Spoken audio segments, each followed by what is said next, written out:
Meron akong nararamdamang kakaiba dito sa ating motor. So actually napansin ko na to dati pa nung after na magawa natin.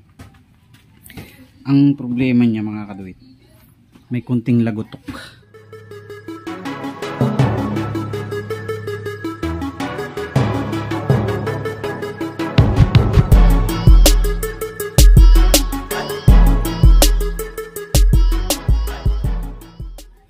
Yo, what's up mga kadit? Ayan, good morning sa inyong lahat. At meron akong nararamdamang kakaiba dito sa ating motor. So actually napansin ko na to dati pa nung after na magawa natin. Ang problema niya mga kaduwit, may kunting lagutok. Nagkamali ako ng desisyon. Dapat ang ginawa ko talaga dito ay biniyak ko na ng tuluyan.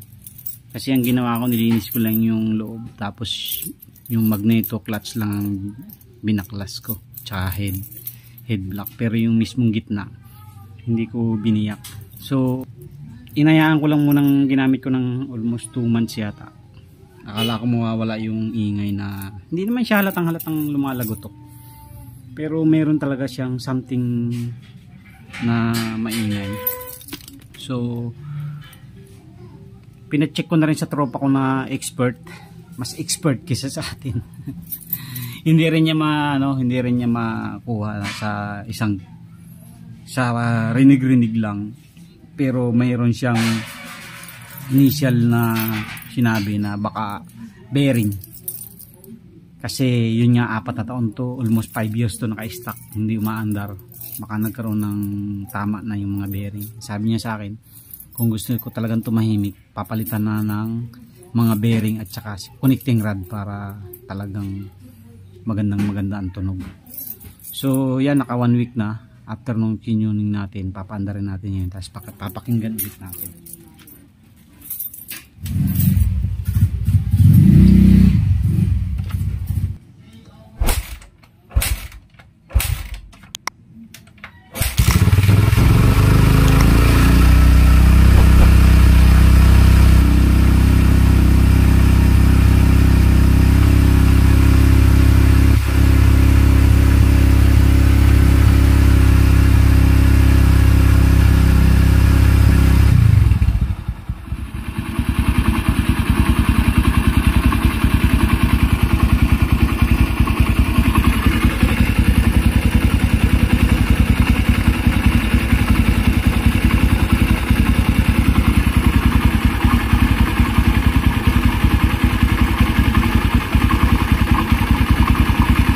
Lakas.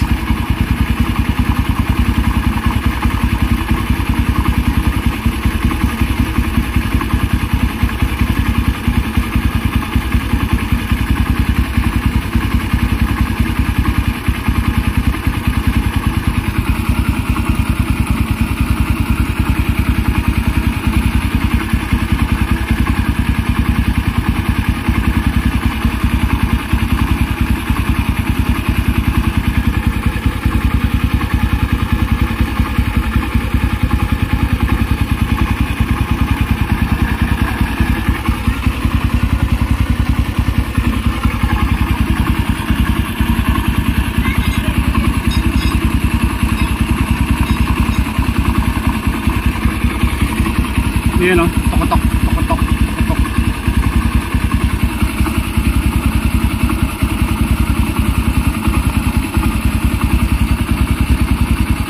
Subukan natin mga kaduwit na baklasin muna yung head. Tingnan natin kung may umpog.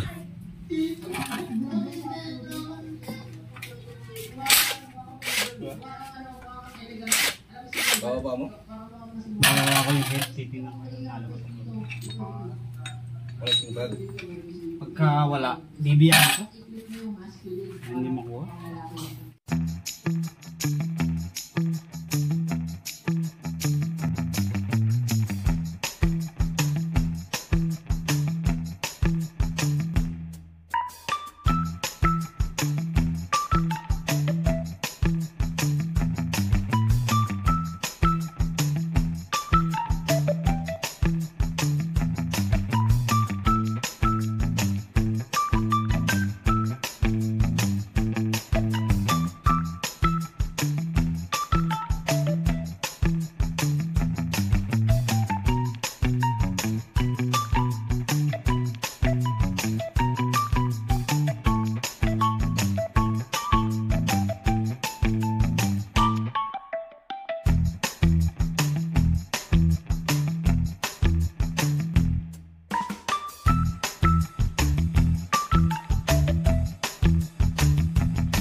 moment of truth.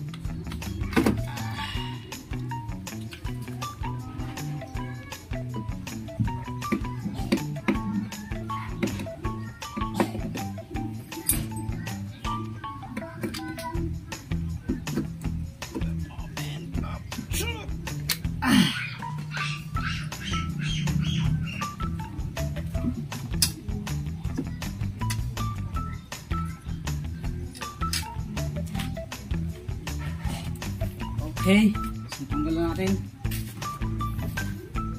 So, malinis mga kadoy, walang umpog. Ayan o, linis o. Walang tama. Talagang ilalim ang may tama. Ganda pa ng gasket natin. Hindi pa man na nasunog o.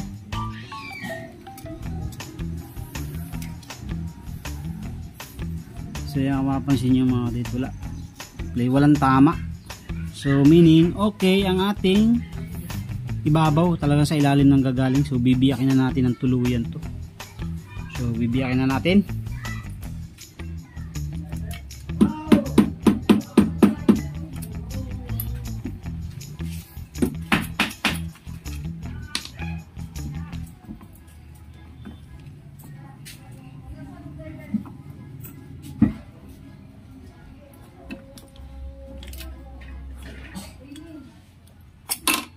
Okay.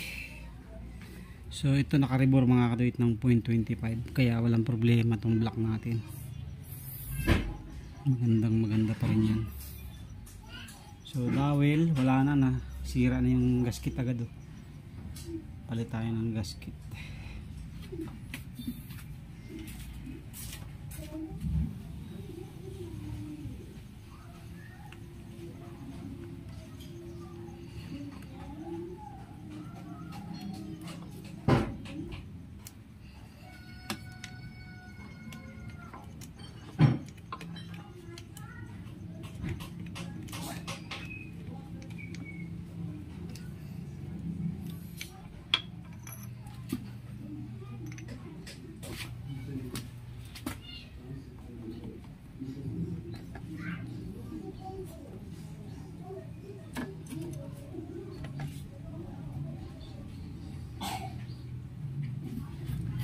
Side bearing, yung sigunyal mga kadit walang tama eh. Parang side bearing ang may alog sa kanya. Sa sobrang puwersa siguro dati. So ito na mga kadit, baklas ko na lahat ng mga dapat baklasin. Yung mga tornilyo sa mounting. Ayan, 3. Tapos binaklas ko rin yung clutch. Ayan, clutch and then sprocket binaklas ko na rin. Yung shifter, tapos dinrain na rin natin. Ayan. So ready to baba na yan, ibababa na lang natin yung makina. So tinanggal ko na rin yung socket nito. So ito na mga kadit, nabuksan na natin yung ating makina. Ibaba na natin pala.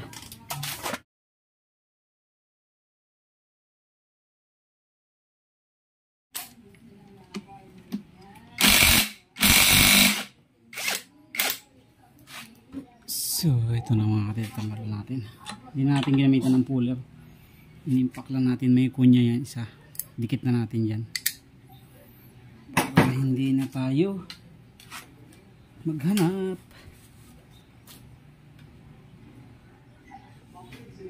Ito may collar to dito eh. Collar.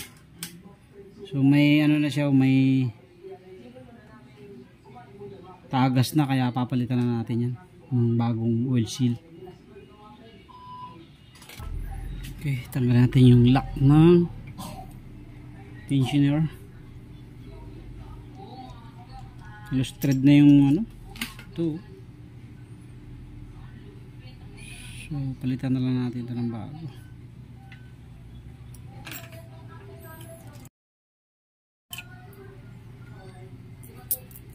Tapos sa kabilang side naman tayo mga kapit.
dito.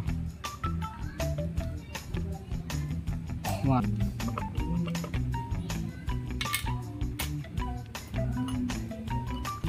Masamahin na natin para hindi wala.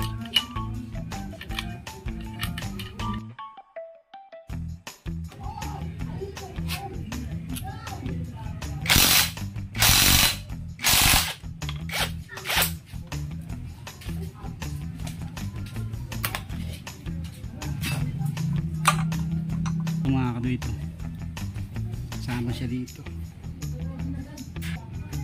Konya. Bago tong idle gear natin mga kapatid. Masikip pa oh.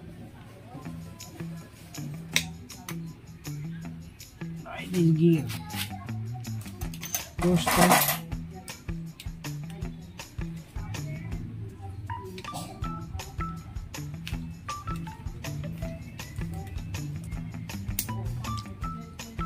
So may washer to. Isa. Ito tanggalin na rin natin yung spring.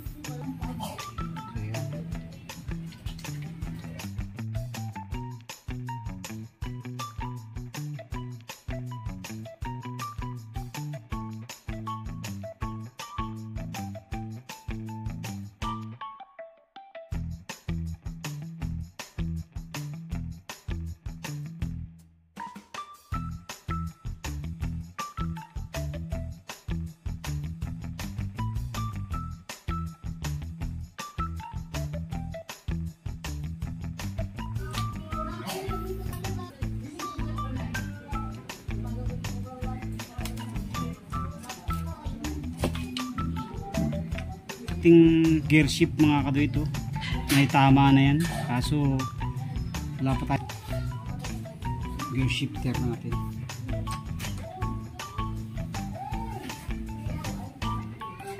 Tapos ito tanggalin na rin natin mga kadoy.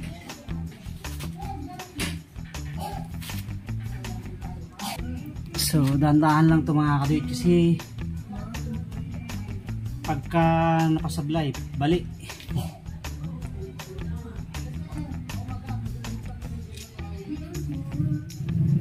So may mga o-ring po.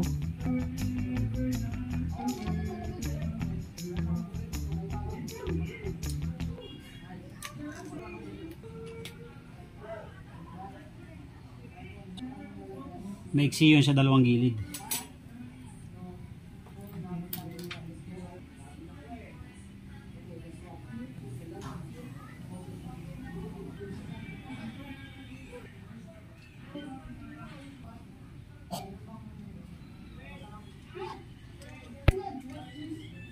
Dawid siya. So, palitan natin tanggalin natin langis. So, yan mga karoit. Ito yung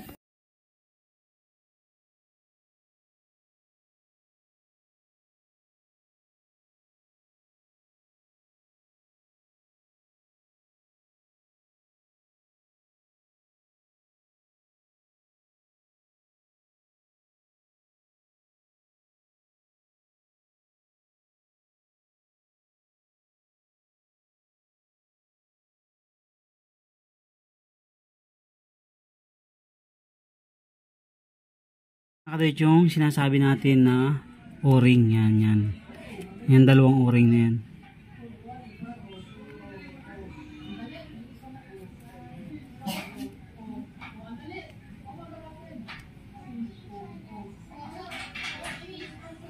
So ito na mga kadate, natanggalan natin yung ating oil pump.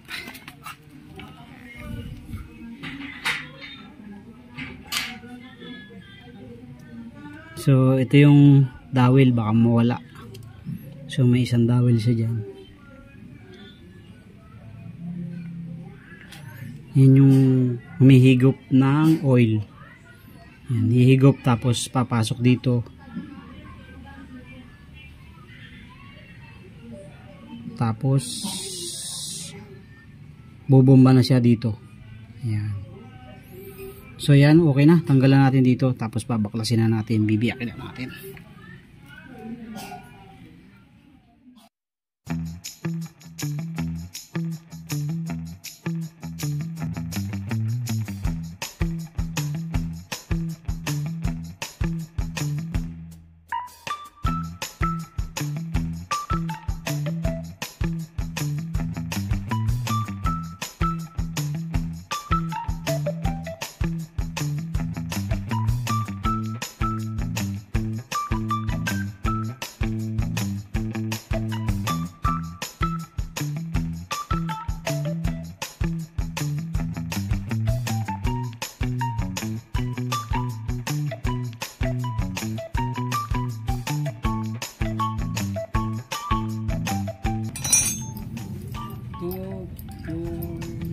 8, 10, 11. So ito nga mga karit, 11.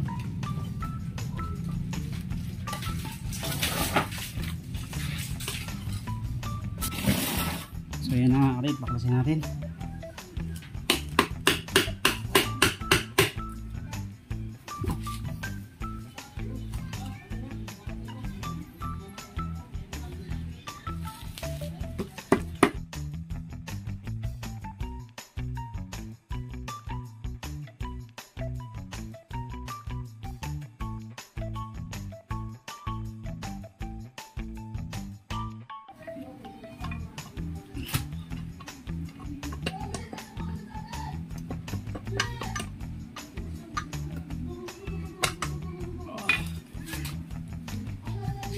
Dumi.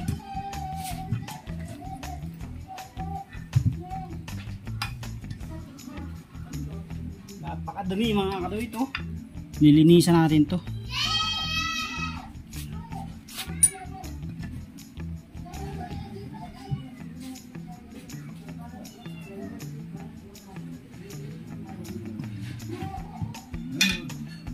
Okay, disassembly na natin. So tanggalin muna natin itong pin ng drum, ng shifter natin. Okay,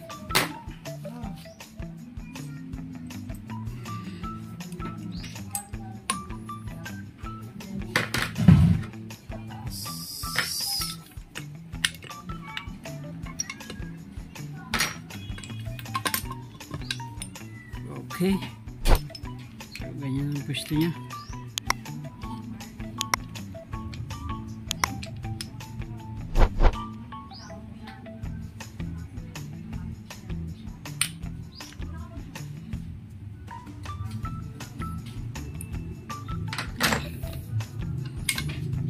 So hindi na natin alis yung mga yung shifter drum nya. So ito tatanggalin natin yung mga bearing, papalitan natin ng bago. Ayan o, may ano, may tama ano. Ito medyo okay pa. Palitan natin ng mga bagong bearing yan. Tatanggalin natin lahat. So ito, so tatanggalin din natin to. Ayan. Hindi ko sure itong isa eh. Okay pa naman tong isaw, pero papalitan na natin lahat para mas maganda.